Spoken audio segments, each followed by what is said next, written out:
दुकान की सफाई करता और डस्टबिन में पिछले दिन का कचरा उसमें डालकर सीधा इमारत के फ्रंट के चाय वाले के पास जाता और दर्जन भर तंबाकू वाले पान नवीद कमाल कादरी के लिए बनवाता।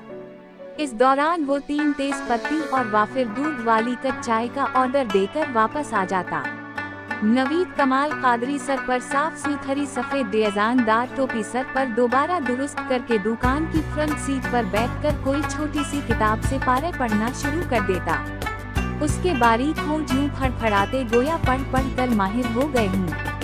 इस दौरान वो कारोबार की तरक्की के लिए कुछ पढ़कर पूरी दुकान पर ठोंकता और सवार खान को मखसूस इशारा करता।